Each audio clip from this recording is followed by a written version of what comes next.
এই প্রথম বিয়ের পর দিদি জামাইবাবু বাড়িতে এসেছে আমাদের। শ্বশুর বাড়িতে এসেই শাঁখ বাজাচ্ছে বরণ ডালার সময়। এটা কি কোনো নিয়ম? পুরো ব্লগটা দেখো, বুঝতে পারবে। হাতে আজ বেশি সময় নেই গো, বাড়িতে মেয়ে জামাই আসবে, তাই মিনি ব্লগ করবো বলে ব্রাশ করতে করতেই ব্লগটা শুরু করলাম। ফর্সা টুকটুকে হওয়ার জন্য প্রত্যেক দিনই সকালবেলা উঠে ফেস ওয়াশ দিয়ে 1 ঘন্টা ধরে মুখটা ঘষতেই থাকি, কিন্তু কালো মানুষ কি আর ফর্সা হয়? দুঃখের কথা না বলে কাজের কথাই বলি। ঘরের কাজগুলো সারতে শুরু করে দিয়েছি। সকালে মাছ নিয়েছিল, মাছ ভাজা হয়ে গেছে। ফোনে ভাবছি কয়েকটা SMS এর রিপ্লাই দেবো, তাই ফোন নিয়ে আবার বসে প্রত্যেকদিন এইভাবেই প্রত্যেকের SMS আমি রিপ্লাই দিয়ে ভিডিও আপলোড করি, একটা করে কাজ করি। কাজ শেষ হলেই আমি ফোনটা একবার চেক করে নিই। মেয়ে জামাই এসে গেছে। বরণ ডালার সময় জামাইবাবু শাঁখ বাজাচ্ছে, এটা কোনো নিয়ম না। মেয়ে জামাই প্রথম বাড়িতে এসেছে, শাঁখ উলু বাজিয়ে বরণ করে ঘরে ঢোকাতে হয়। তখন কেউ ছিল না যে শাঁখটা বাজাবে, তাই জামাইবাবু বললো আমাকে দাও, আমি শাঁখ বাজিয়ে আমি নিজেই প্রবেশ করব। সেই সময়টা এতটা সময় ভালো কাটছিল আর আনন্দের মুহূর্ত তৈরি হয়ে গেল। 1 মিনিটে সবাই এন্টারটেইনড হয়ে গেছিলাম। খুশি থাকার জন্য এমন একটা মানুষের খুব প্রয়োজন, আমার দিদি সেটা পেয়েছে। মিঠাই আজকে মেনু কি কি আছে গো মাসি, বলো তো?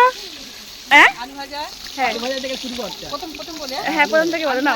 ডাল, পটল চিংড়ি, মাংস, মাছের ঝাল, চাটনি, ব্যাস, পাঁপড়, দই মিষ্টি আর কোল্ড ড্রিঙ্কস। ঠান্ডাও থাকবে না কেন বলো? হ্যাঁ, এই যে এদিকে মাছ ভাজা চলছে, রান্না প্রায় শেষের মুখে আমাদের।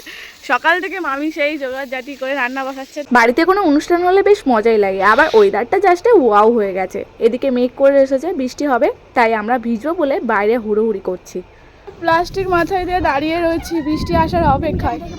রেম রেম বৃষ্টি। এই বৃষ্টি পড়ার কোনো গান মনে আছে তোর? একটা গান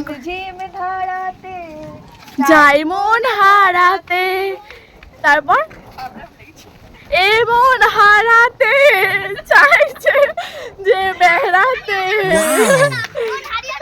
আমরা বৃষ্টি যে চাই, প্লাস্টিক নিয়ে ঘুরি তাই। এই মন হারাতে চাই যে নাকি, এই মন হারাতে চাই যে বেড়াতে, চাই যে আমি বৃষ্টিতে ভিজতে। এবারে আসে বৃষ্টি, আসতেই হবে ভিজে। কি সুন্দর ওয়েদারটা দেখ। মানুষ যতই বড় হয়ে যাক না কেন, মাঝে সাঝে ছেলে মানুষের বুদ্ধি থাকলে না জীবনটাই অন্যরকম ভাবে দেখা যায়। ছোটবেলা থেকেই আমরা 2 বোন মিলে বৃষ্টি আসলে লাফালাফি করে দৌড়াদৌড়ি করে প্লাস্টিক মাথায় দিয়ে বাইরে বার হয়ে যেতাম বৃষ্টিতে ভিজবো বলে। এ মাথা ও মাথায় দৌড়াদৌড়ি করব, বৃষ্টির জলে ভিজে নেব, তারপরে তো শরীর খারাপ থাকবেই।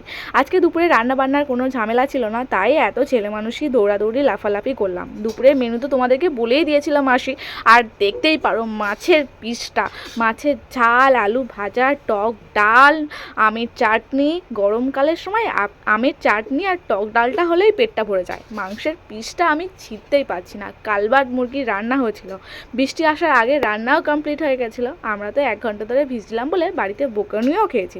এদিকে ভাই বলছে তুমি ওইভাবে খাচ্ছ, ভিডিও কেন করছো? আমি বলছি দাঁড়া তোকে একটু ভিডিওতে দেখে নিই। এটা আমার ছোট্ট ভাই। এদিকে দিদিরা বিকেল হতেই বার হয়ে যাচ্ছে বাড়ির দিকে। এখন তো দিদি এটা বাপের বাড়ি হয়ে গেছে, শ্বশুর বাড়ি নিজের বাড়ি, এখন চলে যাচ্ছে স্বামীর সাথে। আজকে সকালে এসেছে, বিকেল দিকেই বাড়ি চলে গেল, কারণ আজকে যদি থাকে 3 দিন থাকতে হয়, তাই আজকে থাকলো না, পরের সপ্তাহে এসে আবার থাকবে। তোমাদেরকে শেয়ার করবো আমার মিনি ব্লগটা কেমন লাগলো। লাইন দিয়ে সব লোকজন বার হয়ে গেছে, আমিও চলে যাচ্ছি। টাটা।